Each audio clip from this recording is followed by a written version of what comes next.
Varför kysste du mig? Vi kan inte låtsas som om det inte har hänt. In a world where love is expected to follow the rules, Mia thought she had everything figured out until she met Frida, the beautiful, free-spirited daughter of the woman her father was about to marry. Soon, Frida would become her stepsister and the one person Mia should have kept her distance from. As passion ignites and secrets threaten to break everything apart, Mia is forced to choose between the life she's always known and the love she never expected. This is Kyss Mig, a story of forbidden love, self-discovery, and the courage it takes to follow your heart, no matter the consequences. Mia was engaged to Tim, steady, kind, everything she thought she needed. Her life was carefully arranged, predictable, safe. But everything changed the day she traveled to celebrate her father's engagement and met Frida. At first, she didn't know who the woman was, just someone with sharp eyes and a quiet presence. But then came the introductions. Frida was the daughter of her father's new partner. There was no grand moment, no perfect setting, just stolen glances across a room and something unspoken hanging in the air. Mia was staying at her father's house for a few days. Frida was there too. By chance, she saw her through the window. Mia, lost in her own world, looked at her with a kind of quiet gentleness. They shared dinners, small conversations, polite questions, but something was unfolding between the lines. Even when Mia was with Tim, her thoughts drifted elsewhere, to Frida. She couldn't explain it, only that something about her lingered. Mia found herself restless, unable to shake Frida from her thoughts. Then came a chance, a family camping trip. Her father, his new wife, and Frida. And fate made its move. Mia and Frida were to ride together. For the first time, there was space to talk. Frida told stories, teased playfully, made Mia smile in ways she hadn't in a while. When they arrived at the campsite, Mia was hit with unexpected news. Her father wouldn't be coming. Left with Frida and her mother, Mia was forced to open up in small ways. Vad är Mia då? Jag vet inte. Jag kan gå och kolla var hon är någonstans. Ja. She asked Frida to spend time with her. Det här står och gömmer dig. Vill du ha ett vin? Ja. They stood together, quiet, close, and then Mia reached out. Her fingers brushed Frida's face, tender and unsure. There had been tension for days, but finally it all gave way, and they kissed.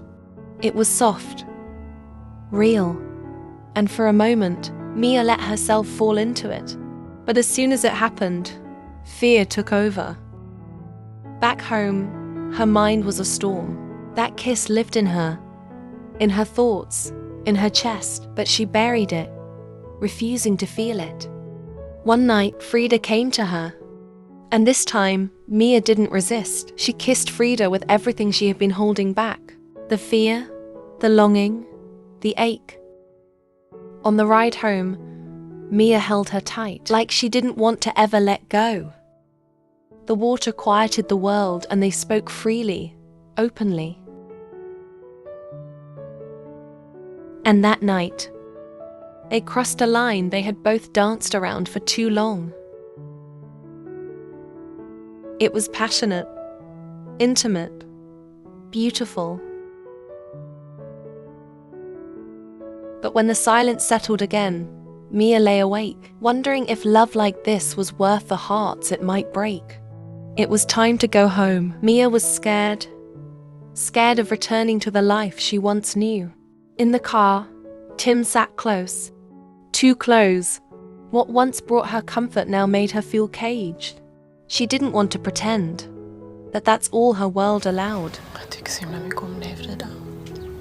Men det är kaos hos mig, förstår du? Jag ska gifta mig med Tim om några månader. Jag kan inte känna så här för dig, förstår du inte det? She was afraid to hurt Tim, afraid to tear her family apart. Frida went back to her apartment, alone, A shocking truth lingered in the silence. Frida had a girlfriend, but after Mia, her heart no longer belonged there. So she pulled away, not out of anger, but because she couldn't lie. Not to her. Meanwhile, Mia was no longer the same. She drifted through her days, lost in thought. She even visited her father, searching for something. Frida finally told her mother the truth about her and Mia. Jag är kär i henne. Men herregud. She just looked at her, quietly heartbroken. Frida knew she couldn't keep pretending, so she ended things with her girlfriend. Meanwhile, Mia was spiraling, her thoughts a storm she couldn't calm. So she made a choice to see Frida, and when Frida saw her, her eyes lit up. For that brief moment, it was just the two of them against the world. Jag vill åka bort med dig. Långt bort. A quiet place where they could breathe, touch and love without shame. In that little world of their own, love felt soft, fierce, free. But still, Mia was afraid of being seen, of being known. And that fear slowly chipped away at Frida's heart. Tears in her eyes, she asked if Mia was ashamed of her daughter. But Mia held her gently and whispered, "And I'm not letting go. It's just us now, against everything." Back in town, by cruel coincidence, Tim saw them, Mia and Frida, locked in a kiss that said everything words never could. He tried to fix it.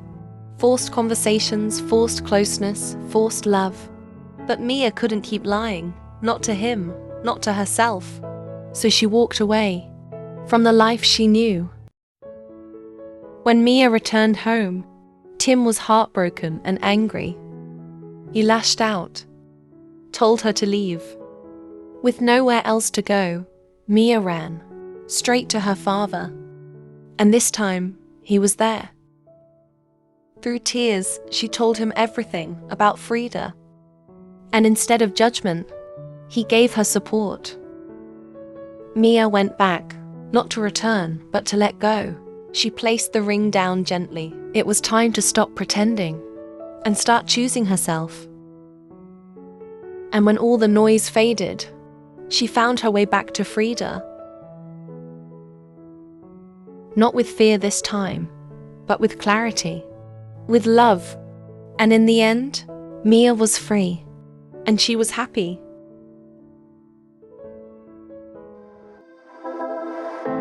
I know you feel like you want me, and I guess in a way you do.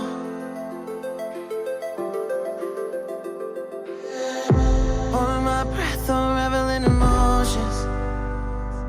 I need some space to think this through. Call me on now.